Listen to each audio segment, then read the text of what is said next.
The Baltimore Orioles have a serious AL MVP candidate, and his name is Gunnar Henderson, who put on a power display this weekend in the Orioles series win over the Mariners. I'll recap all three games coming up on this episode of the Locked On Orioles podcast.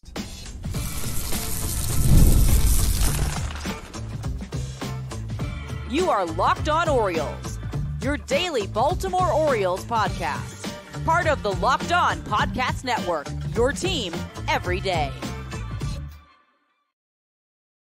Hey there, Orioles fans. Today is Monday, May 20th, 2024, and welcome back into the Locked On Orioles podcast, part of the Locked On Podcast Network, your team every day. As always, I'm your host, Connor Newcomb, and coming up on today's episode, we are going to recap the Orioles' three-game series win over the Mariners. They took 2 out of 3 from Seattle over the weekend for another series win to finish up their homestand. I will hit on the Orioles' offensive explosion on Friday, the return of Grayson Rodriguez and his great outing Saturday, and the decision to DFA Mike Baumann, and then the Orioles just pulling it together Sunday with Gunnar Henderson homering in all 3 games. But that's all coming up on this episode of the Locked On Orioles podcast. Before we get there, though, just did want to thank you for making Locked On Orioles your first podcast listen of the day. We're free and available on all podcast listening platforms. Make sure to leave a 5-star rating and a review wherever you listen. And of course, like, comment, and subscribe to the Locked On Orioles podcast on YouTube. We are very close to 7,000 subscribers. Once we get there, we will do a little giveaway here on the pod. Something behind me is going to get given away. And later this week is episode number 1,000. Yeah, 1,000 of me hosting the Locked On Orioles podcast. We'll have a little celebration for that as well. There'll be some giveaways, but you got to be subscribed on YouTube to be entered. So thank you to the everydayers out there. Also, as you're listening to the episode, I apologize. My voice is a little bit shot. Called 3 baseball games here on Sunday. I'm recording this late on Sunday night. Called 3 baseball games throughout the day. Did the MIAA Baseball Championships. So shout out to St. Mary's and the Park School for bringing home their titles on Sunday, and also to Calvert Hall for forcing a Game 3 in MIAA Baseball. Got a chance to work with Mike Bordick, which was fun, along with Brett Harris as well on Sunday. But yeah, 3 baseball games will take it out of you a little bit, especially when they are back to back to back. So bear with me in this episode. But we got some fun stuff to get to because we have an Orioles series win to get to as they take 2 out of 3, winning it by a, I'll say comfortable margin on Friday night with a 9-2 victory. They did lose 4-3 on Saturday, but turn it around to win it 6-3 on Sunday and take the rubber match. I'm going to get you the 5 things you need to know from all 3 games. And let's start with Friday. Orioles 9-2 victory to open up this 3-game set. Let me get you the 5 things you need to know from that win over the Mariners. And the first thing you need to know is those so-called Orioles offensive struggles, which, yeah, they were having a tough couple of days at the plate. They certainly went away fast, didn't they, on Friday night?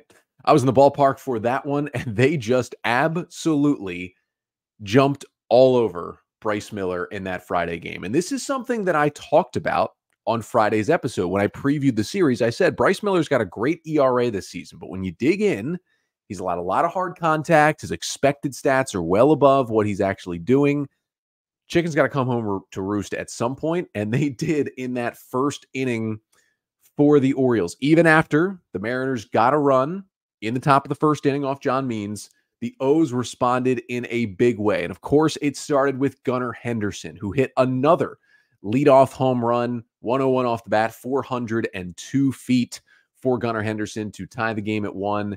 And then it just kind of took off from there. The Orioles had 5 hard hit balls in what ended up being a 5-run first inning against Miller on Friday night, jumped all over the young right-hander. Now, there was a pretty big time error that obviously helped. It was an error that ended up getting no outs, which theoretically could have been a double play. At the very least, would have been 1 big out for the Mariners in that inning. But they basically just went to work on Bryce Miller and crushed the ball all around the ballpark. Started with the Gunnar home run, then an Adley single, then an O'Hearn single, then Mountcastle hit into the grounder that should have been a double play. It ended up being a terrible error. Santander walks, Cowser with the 2-run double, Westberg with a sac fly, and it ends with a Stowers strikeout and a Mateo ground out. But they get 5 runs in the inning. They smack the ball all over the yard. Pretty impressive showing by the Orioles. The luck just kind of running out for Bryce Miller really in that first inning. And for Gunnar Henderson, who I mentioned hitting the leadoff homer, I mean, he was not done on Friday. Now, when the game ended, the Orioles had 9 runs, which is nice to see on 10 hits. And he only had 2 hits, a 2 for 5 with a triple and a home run. But Gunnar Henderson, 5 hard hit balls on the day, a career high for Henderson. I mentioned the homer in the first, a 96 mile per hour ground out, then a 97 mile per hour ground out, then a triple at 108 off the bat, and then a 98 mile per hour ground out from Gunnar Henderson. Just crushing the baseball. And we'll get to a little more Gunnar coming up later in the show. But the second thing you need to know from the Orioles win over the Mariners on Friday night is that the 4-run 7th inning for the O's that kind of put the game away may have been even more impressive because of how they did it. Kirby Snead comes out of the bullpen for the Mariners, and the O's just go to town in that 7th inning. Jorge Mateo leads it off with a triple, blazing speed. Gunnar Henderson, RBI triple into the gap in left field. Adley Rutschman, RBI double. Austin Hayes, RBI hustle double. 4 consecutive extra base hits to start the inning. Hayes later scored on a really nice dirt ball read on a wild pitch to make it the 4th run of the inning against the Mariners bullpen. Listen, that first inning was awesome because you just jump all over Bryce Miller. But really the extra base hit after extra base hit in the 7th, that was what was really, really impressive by this Orioles offense. And I heard a lot of talk about, oh, the Orioles can't score if they don't hit the home run. That's all they can do is hit the home run. Well, Gunnar Henderson hit a leadoff homer in this game, but those other 8 runs did not come via the home run. It was from the Orioles knocking the ball all around the ballpark, good situational hitting, good base running, complete offensive performance by the Orioles on Friday night. Speaking of that offense, third thing you need to know from the Orioles' 9-2 win on Friday is that Kyle Stowers got his first start of the year, was called up earlier in the week to replace Heston Kjerstad on the roster, kind of a little swap for those guys. He was batting 8th and starting in left field his first start of the season. Went 1 for 4 with a single, getting his first hit of the year. And he looked really comfortable defensively in left field, made a couple of nice plays, was able to move over to right field and played out there for the last couple of innings. And this game kind of showed you why Stowers is here instead of Kjerstad. It's really about the defense. Like, I think most people believe Kjerstad's got a better bat than Kyle Stowers. They're both good hitters. Kjerstad's a better hitter. I think certainly projects to be a better hitter as well. But here's the issue. Kjerstad, you just can't trust in the outfield right now, whereas Stowers, you can trust in both corners. And he played 13 games in center field in Norfolk. I think the O's could put him there if they absolutely had to. That's the difference here. He looks comfortable out in that big left field. I think really that is the thing that sets him apart from Kjerstad, and he's not going to play a lot, but when he gets his chances, it was nice to see him get a knock as well. Fourth thing you need to know from the O's Game 1 win in this series over Seattle is that John Means, I would say, was pretty good in this one. John Means, his 3rd start back from the injured list to begin his 2024 season. Just a nice bounce-back start to get through 6 innings. And I did think Means, who labored a little bit, he gave up a homer in the 5th. I thought maybe he'd be done after 5, but he went out there and he gave up a little bit of hard contact, but he got through the 6th inning. And I think that was important for Means in this start. His final line, 2 runs on 6 hits over 6 innings of work. He struck out 4. He didn't walk anyone. He allowed a solo homer to Dylan Moore. And the Mariners hit him hard. Like, don't get me wrong. The Mariners squared up John Means in this game. They had 11 hard hit balls against the Oriole lefty in 6 innings. But he threw strikes. He didn't walk anyone. He limited the damage. Not a whole lot of base runners. Again, when you give up the homer, make sure it's a solo homer. That's what John Means did. And he threw more sliders than changeups, which you rarely see from Means. I mean, at worst, the changeup usually is number 2 pitch. It was number 3 on Friday. But he still looked solid. He still got 8 whiffs on 15 swings, so that changeup was working pretty well. His command wasn't pinpoint, but it was good. This start was kind of what I just mostly hoped John Means would be this year. Like, he never would look super dominant, but if he can scratch you through with 6 innings of 2-run ball every time he goes out there, that is huge for your team. And that's kind of, at this point, what Means has given the Orioles. So I certainly will take that, and I will certainly take that start that we saw on Friday. And the fifth and final thing you need to know from the Orioles' 9-2 win over the Mariners on Friday night is the bullpen for the O's got the outs that they needed. And that's a big part here, right? They got the outs they needed to get. Jacob Webb got in a little trouble in the seventh inning after Means left after 6, but Ynier Cano came in, got a huge double play to escape a jam. Then the O's pull away with that 4-run seventh inning, and they're able to use kind of the lesser part of the bullpen. Mike Baumann puts up a 0 in the 8th.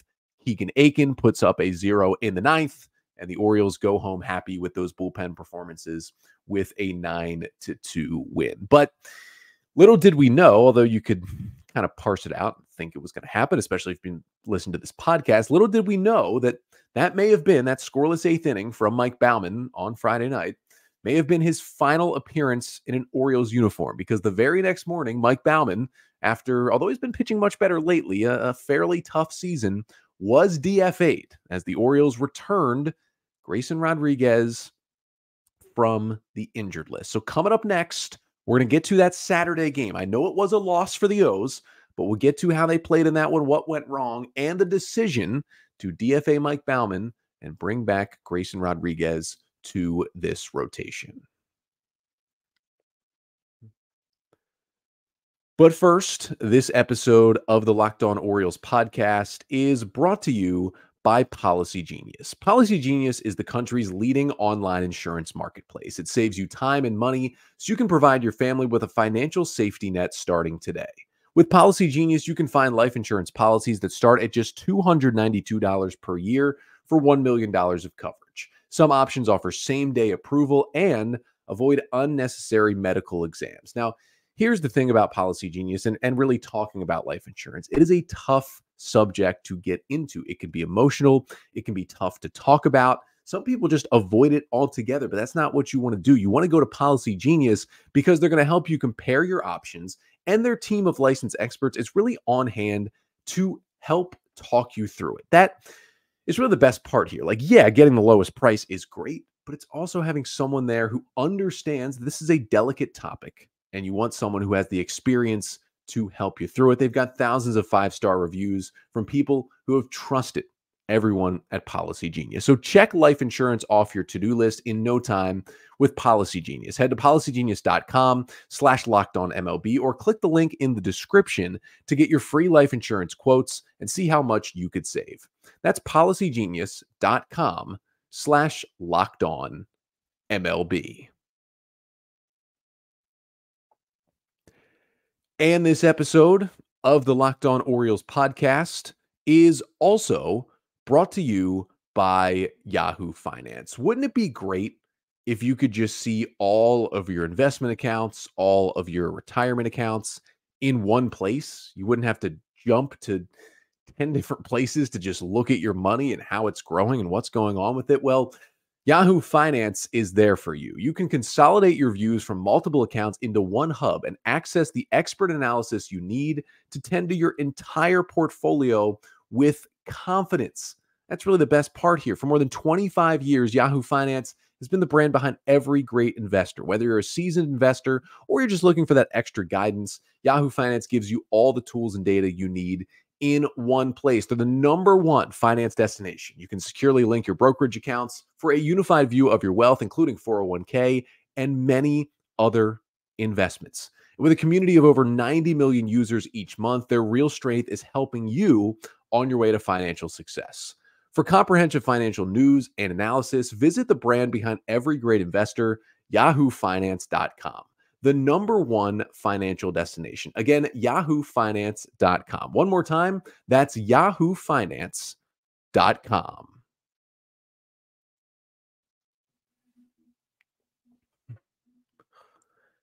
So after the Orioles picked up the pretty straightforward W on Friday night, beating the Mariners 9-2, they went for the series win to at least clinch it on Saturday. Unfortunately, after a 3-hour rain delay with some rough weather on Saturday in Baltimore that interrupted Preakness.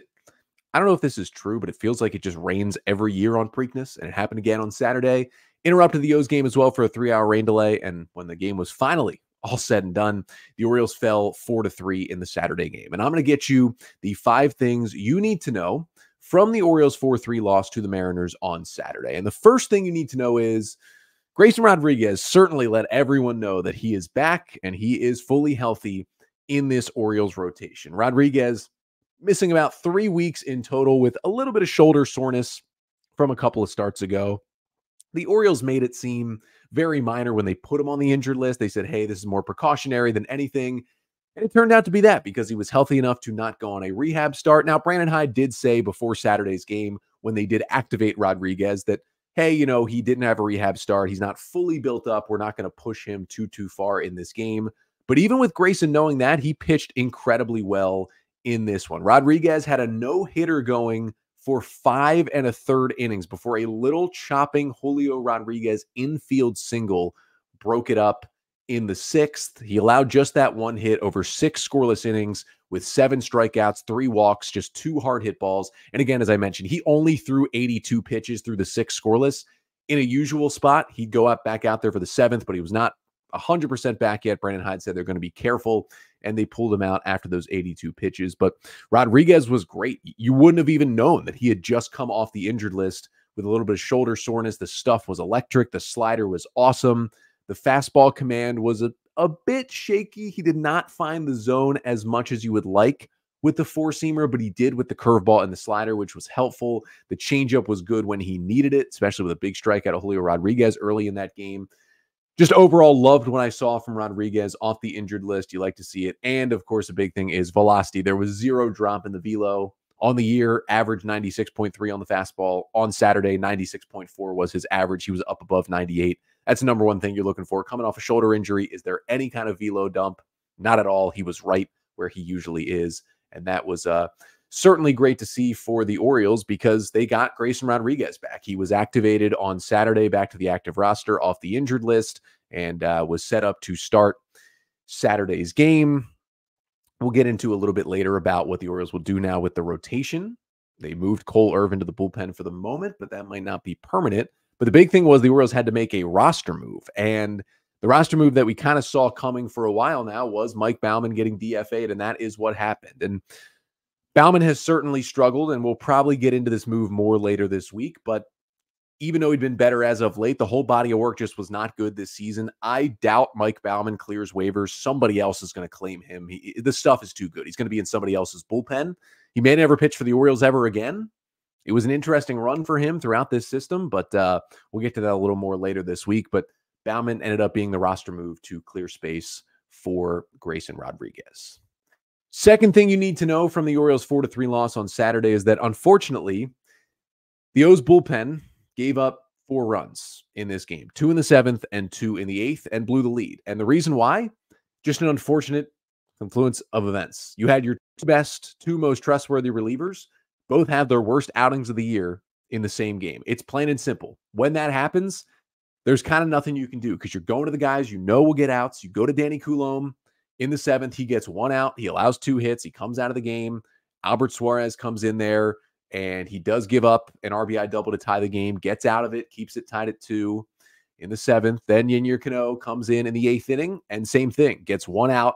He allows 2 hits. Cionel Perez comes in, and some inherited runners score off Cionel Perez in that 8th inning as well. And it was unfortunate. I don't really throw this game into the bucket of these Orioles bullpen issues. And I think the reason is it was, again, your 2 most trustworthy and best relievers. I think no differently of Coulombe or Cano after this outing. It was just a bad time. Like sometimes you'll get one of them that'll struggle, and that'll happen from time to time. But when you have them both struggle on the same night, there's almost nothing you can do because like you're pushing the right buttons. They're usually going to be good. It just so happened here. Didn't really worry me too much. Yeah, it stunk that they got that start from Grayson and it kind of all went away, but just unfortunate timing for them both to have a rough outing at the same time. And the Orioles, I would say, certainly paid for it at that point. Third thing you need to know from Saturday's game is that Austin Hayes made his first start back in the Orioles lineup. Remember, he came in as a pinch hitter back on Wednesday and delivered double, came out for a pinch runner. Brandon Hyde said after the game, hey, the reason why he didn't start against the lefty, the reason why he didn't stay in to run is that, his calf is still not 100%. Didn't want him pushing it too much. Well, he did then pinch hit again on Friday, and I mentioned he had that double in that huge 7th inning Friday. In that game, he did stay in the game defensively and played left field for the rest of Friday's outing, which kind of told you that, hey, you know what? The calf seems to be 100%. And then it was proven by the fact that he was in the starting lineup on Saturday as well. Started, played the whole game, had a sacrifice fly in the 2nd inning to open the scoring for the Orioles. Ended up going 0 for 3 with that sac fly and a strikeout and 1 hard hit ball, but just still looking a little better and a little better at the plate for the O's. Had the big double Friday, gets the sac fly on Saturday, even Sunday had himself a hit and a couple of hard hit balls. It's already for Hayes looking better than it was hard to not look better than he did before the injury when he was an absolute disaster, but really good to see Hayes back out there in the starting lineup. Fourth thing you need to know from Saturday's Orioles loss is that Jorge Mateo just continues to be productive. It was his first 2-hit game of the season, which is kind of crazy to think about because he's had some solid games. But Mateo on Saturday comes up there and goes 2 for 3 with a double. I mentioned that he had the triple on Friday night in a 1 for 4 effort with 3 hard hit balls. Didn't have any hard hit, but did have 2 knocks, scored a run, had a double, was pinch hit for by Kyle Stowers late in the game, but kind of understood the spot there. Mateo still swinging it well. And then even on Sunday, he had himself a single and a run scored. He's producing enough with a 259 average and a 756 OPS to just keep himself in the lineup, at least for now. He's going to play every day over Ramon Arias. He doubled in the 3rd. He singled and stole a base in the 7th on Saturday. He now has a hit in 7 of his last 8 games. His OPS is right around 800 for the month of May. I'm liking what I'm seeing. Again, he's not going to be a star player, but he is doing a fine job at second base, playing really good defense as well. And just, I'm liking the production from Jorge Mateo. And the 5th and final thing you need to know from the Orioles' 4-3 loss to the Mariners on Saturday is that Gunnar Henderson went over Baltimore as a lefty. This is special to do. Now, couldn't bring the Orioles all the way back. It came with nobody on and 2 outs in the 9th. He hit a solo homer off of Andres Munoz. It was 4-2. That made it 4-3. Adley Rutschman, the next batter, then struck out to end the game, and the Orioles lost. But that made it back-to-back games with a homer for Henderson, who also hit the leadoff homer on Friday. 107.3 miles per hour off the bat, 410 feet over the big wall in left field as a left-handed hitter going oppo. It is hard to understate, how crazy that is. Only 3 times has it been done. Gunnar is one of them. And then last year, Adley Rutschman did it in a game against Houston, just barely got it over that wall.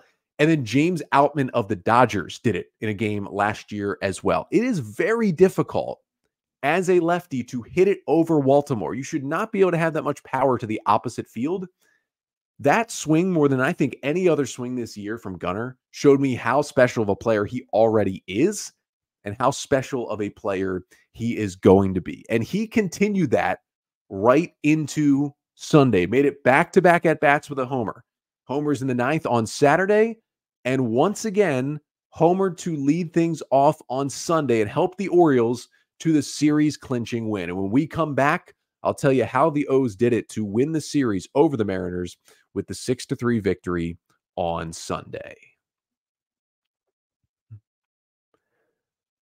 But first, this episode of the Locked On Orioles podcast is also brought to you by LinkedIn Sales Navigator, which is a sales intelligence platform that helps professionals effectively prospect and engage high-value customers, drive higher revenue, and increase sales performance. Because are you struggling to close deals? Well, B2B selling is tougher than ever, and that's why I'm telling you about LinkedIn Sales Navigator, which helps you target the right buyers, surface key signals, and shows you hidden allies so you can find those buyers that are most likely to convert. And it's fueled by LinkedIn's 1 billion member platform, gives you the most up-to-date first-party data, enabling you to unlock conversations with the people that matter.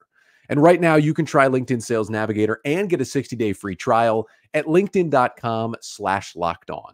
That is linkedin.com/lockedon for a 60-day free trial. Let LinkedIn Sales Navigator help you sell like a superstar today. Just go to linkedin.com/lockedon and get started.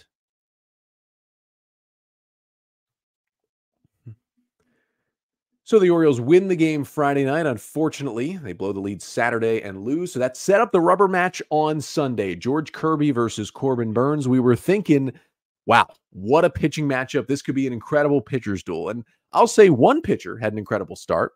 And luckily, that one was Corbin Burnes, as the Orioles went on to win it 6-3 on Sunday to clinch the series, take 2 out of 3 from Seattle, and go to 29-15 on the season through 44 games, sitting right now 2 games back of the New York Yankees, who did get to beat up on the White Sox this weekend, but the Orioles go to Chicago for 4 games against the White Sox next weekend, so they will certainly, I would think, return the favor in that series. But to finish things up, going to get you the 5 things you need to know from the Orioles 6-3 win over the Mariners on Sunday to clinch this series. And the first thing you need to know is Corbin Burnes got his strikeout stuff back on Sunday. Now, Burnes has been great this year, and after the dominant Sunday, he's got a 2.56 ERA with the Orioles, but he hadn't been exactly the same pitcher so far. He'd been walking a few more hitters and striking out less guys. Now, he's been getting deeper into games. He's been getting earlier outs in counts, but just not that same swing and miss stuff that we had seen.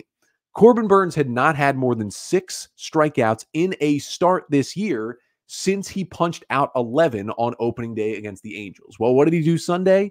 He punched out 11 again. He allows just 1 run over 6 innings on 7 hits with 11 strikeouts. And the other great thing, only 1 walk for Burnes on 94 pitches, only 5 hard hit balls against him by Mariners batters. And he was just dominant. And it's been kind of interesting for Corbin Burnes. His 7 hits allowed was his second most he's allowed this year. Also allowed 9 hits in a start against Kansas City earlier this season. But it was interesting to see because, now to be fair, when he struck out 11 against the Angels on opening day, he allowed 1 hit. That was kind of different. That was just pure, unfiltered, crazy dominance from Corbin Burnes. But when he's not at that level, it seems like what he can do and what he did on Sunday is kind of throw more quality strikes, knowing that sometimes he'll be in the middle of the plate and sometimes he'll give up hits. Now, he didn't let anybody string hits together because his stuff is so good, but knowing that I will trade off some hits for more strikeouts because I'm throwing so many more strikes and less walks. So if he's going to give up 7 hits, but punch out 11 and walk only 1, I will personally take that trade-off. And we saw it. Now, Seattle offense at best is league average, probably a little below average this year. So it's not like it was against the greatest hitters in the world, but I will take that trade-off we saw from Corbin Burnes. The swing and miss stuff was awesome. He had 19 whiffs on Sunday. It was really the slider, which was ridiculous. The Mariners swung at 8 of the 16 sliders that Burnes threw. They swung and missed on 7 of the 8, and the other one was a foul ball. So all 8 swings were just strikes. None of them were put in play at all of the 8 sliders that they swung at. That's kind of ridiculous, especially when he barely threw the pitch in the strike zone, and they were just chasing all day. I like what I saw from his changeup as well. He was mixing that in there. The cutter, as usual, was just being dotted on the edges. The curveball, he was dropping in there for strikes. Then he was getting some swings and misses on that pitch as well. Just a really, really great mix for Corbin Burnes. I loved what I saw from him. It's just unbelievable to have a true ace like Corbin Burnes in an Orioles uniform, and that was very fun to watch on Sunday. Second thing you need to know from the Sunday win is that maybe, just maybe, Colton Cowser and Cedric Mullins are getting back on track. Now, both guys were in a slump, very different slumps. Cowser was still having solid batted ball profile, was still hitting a little bit.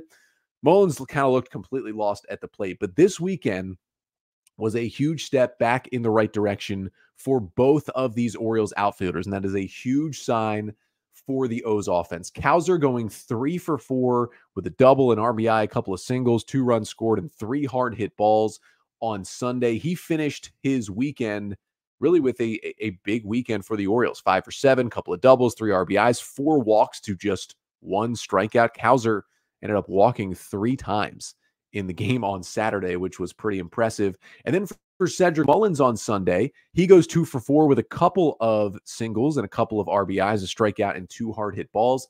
That was Mullins' first 2-hit game since April 21st, almost a month between multi-hit games for Mullins. That's how much he's been struggling. And both of his singles were crushed up the middle. Those were classic Cedric Mullins swings. One of them at 104.2 miles per hour off the bat, the second one at 102.8. Both of them came with runners in scoring position. Both of them drove in runs. That's the Cedric Mullins specialty, being a really good hitter with runners in scoring position.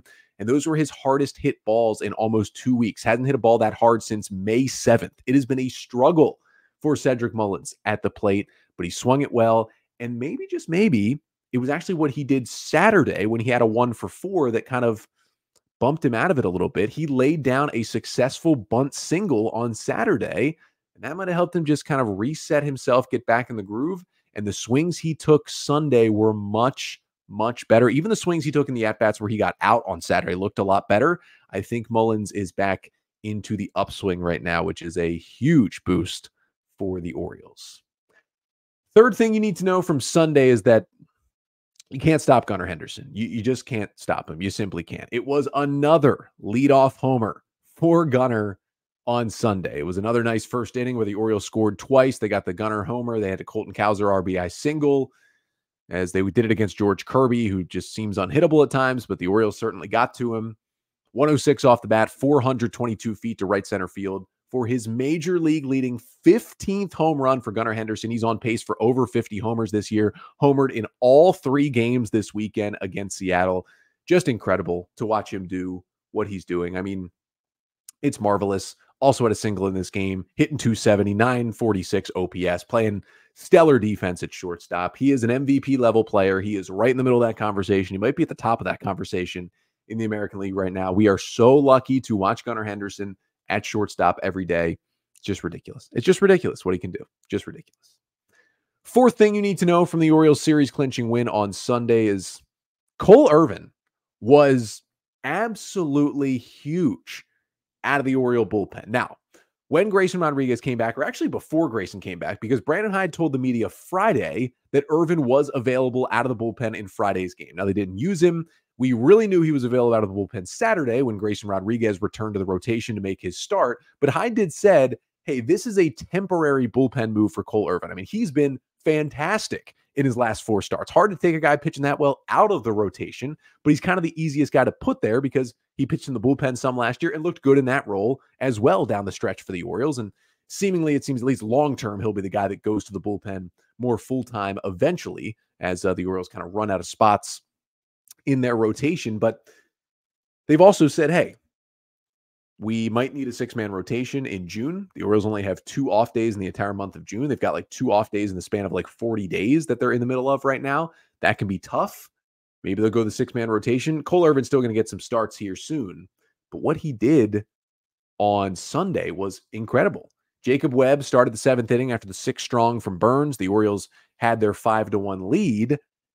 And Jacob Webb really struggled for the 2nd straight outing. So something just to monitor. He's been really good this year. Back-to-back kind of tough outings. Really kind of 3 straight tough outings. Remember, he walked the bases loaded but got out of it on Wednesday. Then he allowed 2 base runners, got 1 out on Friday. Then he allows all 3 he faces to reach, including an RBI double on Sunday before leaving the game. So just something to monitor with Jacob Webb. But Cole Irvin comes in, first pitch, gets a huge double play. He came in 1st and 2nd, nobody out, 5-2 game in the 7th, double play. Then a Rodriguez RBI single, but then he gets out of the inning. Then he comes back and gets a 1-2-3 8th. And you're kind of thinking like, all right, it's a 5-3 game. O's got a big insurance run from Mullins in the 8th, made it a 6-3 game. Like, do you just send Irvin back out there in the 9th? I mean, it was 7-8-9 due up in the Mariners order. And I was almost thinking like, I would easily go to somebody else. But if they sent Irvin back out there in the 9th inning, I wouldn't have been super upset. And from what he's done as a starter this year, and now what he did out of the bullpen, he now has a 2.76 ERA. I mean, he got 6 outs on 13 pitches. You could make the argument that when you compare expectations to reality, Cole Irvin's been like the most important pitcher on this Orioles staff this year. I mean, the amount of things he's done for the O's has been outstanding. There was a lot of Cole Irvin hate. And it was in my Big Bold Prediction podcast that Cole Irvin would be huge for the Orioles this year. And 2.76 ERA, I will certainly take that. But the 5th and final thing you need to know from the Orioles' 6-3 win over the Mariners on Sunday to win this series is that Craig Kimbrell, for the first time in 16 days, got a save again for the Orioles. And chef's kiss. What a perfect spot to get him back into the 9th inning. Now, To be clear, I don't think this outing Sunday means Kimbrel is back inserted as the full-time closer. Anytime it's a save situation in the ninth, it's Craig Kimbrel. I don't think that's the case. I think Brandon Hyde wanted to ease him back into the ninth and found a perfect spot to kind of dip the toe back in the water of the ninth inning. You get the big insurance run in the bottom of the eighth, so you're up 6-3. You've got the 3-run lead, and it is 7, 8, 9, the bottom three due up in the Mariners' order. It was practically a perfect spot to go to him, and not only that, all three hitters are right-handers, 7, 8, 9, so he doesn't even have to face a lefty. Kimbrel goes out there, 1, 2, 3 inning, couple of strikeouts, good command of the fastball, really, like elite command of the curveball, which is an even better sign for Kimbrel. Velocity was fine to me. I mean, didn't look like anything was an issue. It was even a little bit up. He was 94 to 96. Just beautiful stuff. Beautiful stuff from Craig Kimbrel. I'm still not ready to say, yep, he's back as the full-time closer, and I don't think the Orioles are saying that either. But Craig Kimbrel's handled this situation well, and Brandon Hyde, honestly, has handled this situation perfectly. He eased him back in with some big chances in the seventh and an extra innings, and he gets him back in an easy ninth inning. Kimbrel converts in an easy ninth inning, and you start to feel, right, just a little bit better and better about Craig Kimbrel. Again, doesn't mean he's the closer again, and I still think they need to upgrade there, but I think Hyde has handled this as well as he could. I think Kimbrel's handled it as well as he could, and it helps out with an Orioles victory on Sunday and a series win over the Mariners this weekend. But that'll do it for today's podcast. Thank you so much for tuning in. We will be back tomorrow on the pod as the Orioles are heading to the Midwest. They are taking on the St. Louis Cardinals to open a 3-game series tonight at Busch Stadium, a stadium randomly that I got to visit for the first time last year. Pretty good. Pretty good. I'm a fan of Busch Stadium out there. It is a nice place to watch a baseball game. The Cardinals, though, that is not a baseball team that you want to watch. Now, they did win 2 out of 3 from the Red Sox this weekend, so shout out to the Cardinals for doing that, but they have not been great this year. St. Louis 20-26 on the season. Remember, they had that disaster of a 2023. People thought, okay, they'll pull it back together this year. They have not pulled it back together this year. Their offense is a mess. Their starting rotation is too old. It's kind of a mess, but they do have their ace going tonight. Sonny Gray is taking the hill for the Cardinals. He was their big free agent signing this offseason. The 34-year-old righty has a 3.05 ERA in 7 starts so far this season for St. Louis. However, his last 2 starts, not very good. 5 runs on 8 hits over 6 innings against the Angels his last time out. 2 starts ago, 5 innings, 6 runs, 7 hits against the Brewers. Orioles hoping he keeps up that same trend as he'll go up against Dean Kramer and his 3.72 ERA in 8 starts this season. Kramer, who just continues to be a solid workhorse for the Orioles, will get the ball tonight in Game 1. That is a little bit later, a 7:45 p.m. Eastern Time start. And then I will be back tomorrow recapping Game 1 between the Orioles and the Cardinals and diving a little bit more into the decision by the Orioles to DFA Mike Baumann. Talk about if he'll be claimed by another team. Maybe the Orioles can work out a trade. Talk about Ryan McKenna being gone for now, claimed off waivers by the San Francisco Giants, and some unfortunate injury news for 2 of the Orioles' top 3 prospects. Kobe Mayo is on the injured list with a broken rib, and Samuel Basayo could be heading there as well. We will talk about all of that coming up on tomorrow's episode. But until then, I'm Connor Newcomb, and this has been the Locked On Orioles podcast, part of the Locked On Podcast Network. Your team every day.